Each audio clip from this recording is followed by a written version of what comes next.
Hello, my name is Marian Ramirez. I'm a student at the Windsor Institute, and today I'll be talking about my final project for the subject of strategies for the development of oral expression in English.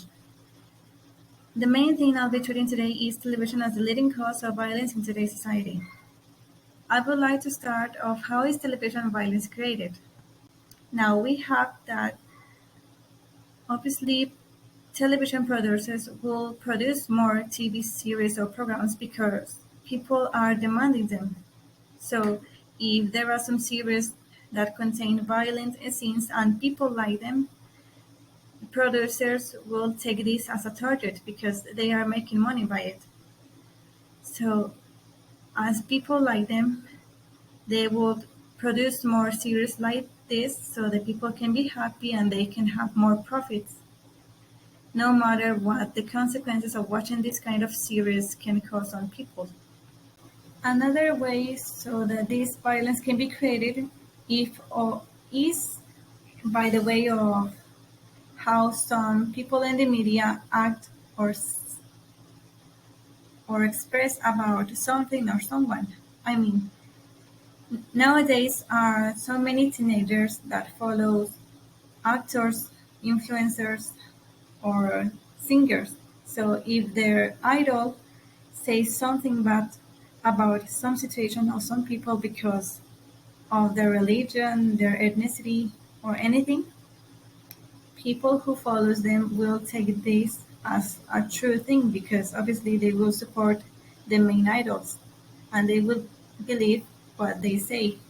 And with this, we'll have the negativity of media plays a critical role in developing a mindset on individuals. But now you may be wondering, how can this be possible? How can television violence affect the viewers? I don't know if you have noticed, but nowadays televisions, programs, series, or films are containing more violent incidents as if this were a normal thing to watch.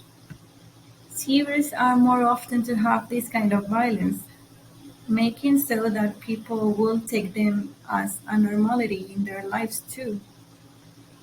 And that's something bad because almost every people nowadays have a television in their houses, and some of them may also watch them for several hours,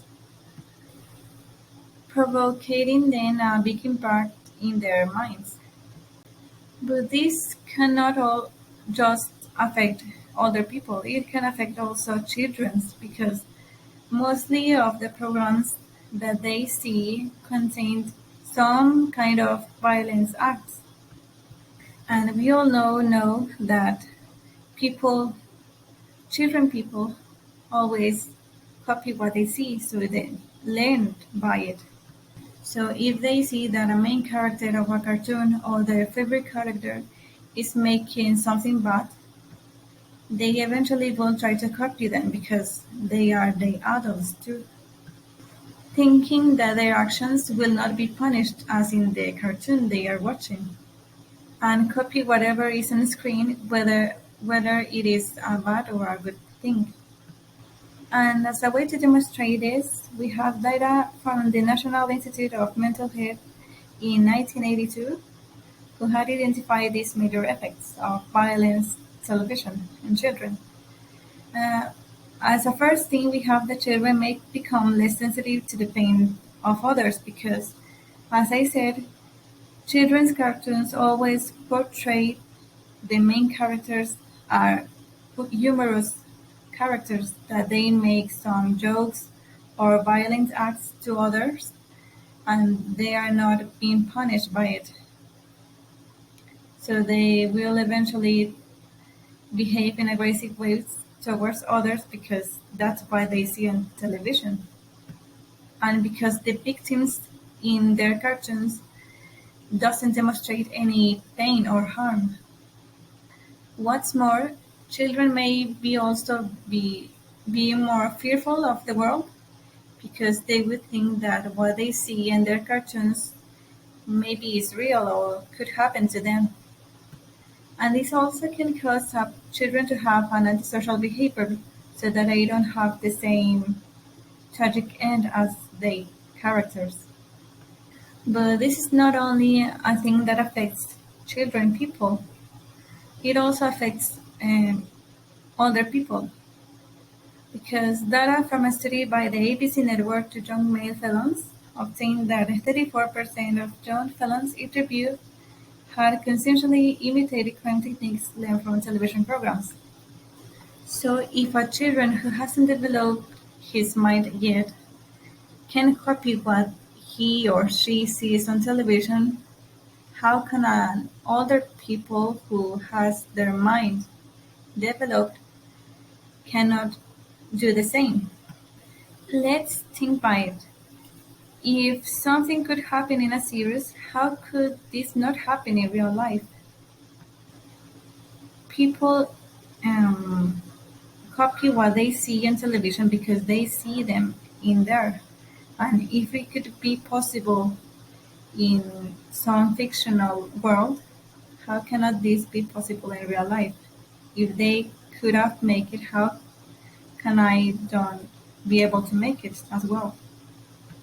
This will suggest that watching television could be a cause rather than a consequence of aggressive behavior. Because if people watch television, they can learn from it and then they can have or develop this ag- aggressive behavior. So it's a cause more than a consequence. Going in the same line, we have some data from the National Television Violence Study in 1994 and 1997, who said that 71% of violent scenes included no remorse or penalty for violence, and nearly 50% of the violent incidents didn't show physical harm or pain to the victim, and more than 50% of violent incidents featured aggressions that would be fatal in real life. Analyzing today's data, we could make a conclusion that watching violence television can really have an impact on individuals' life and behavior. With this can have really the conclusion that violence TV can cause some change behavior in people because they see that doing this type of violent crimes is possible, so they can replicate them as well in real life. And as the main characters are not punished for what they do, then that would mean that they also can avoid justice. But we have the violence. Television is not the only cause of violence. We have also other factors that can cause it. For example, violence can be built up within ourselves to the way that we are brought up. If we have parents who are always violent with us or with someone that we know, then that means that we are constantly in that type of environment and then we will get used to it. Also, the lack of guidance in morals and values can affect the perception of what is good and bad. If we don't have a correct education of what can we do or what cannot do in society, then whatever we do will be taken as something good because we have never been taught that it is a bad thing to do or not. And to finish with, we have the blaming television for acting aggressively is somehow irresponsible because mostly because we are older people, so we can have a really perception of what real life is. So blaming television would not be that kind of that kind of right thing to do because we have a mind and we can control our emotions and our actions. Now, how can we stop this violence? Well, it is important to leave television for more hours and spend that time doing other things, focusing on the positive things, so that we can reconstruct the basis of personal health and trust with others, so that we cannot cause any harm to others and have a good relationship with them. Parents should also be always aware of what their children do or watch in the media because they are very little to use these kind of devices. TV networks also should provide more friendly series and cartoons according to the age of the audience, because as I said, some of them hasn't had their minds developed yet. So it could be a problem for them if they see something that is not adaptable to their age. And as a conclusion, we could have that yes, television can increase the crimes and violence in today's society, but this is not the only reason of how violence can be created. There are many more other factors that could affect our perception and our behavior, and we should be aware of them so that we can prevent more tragedies.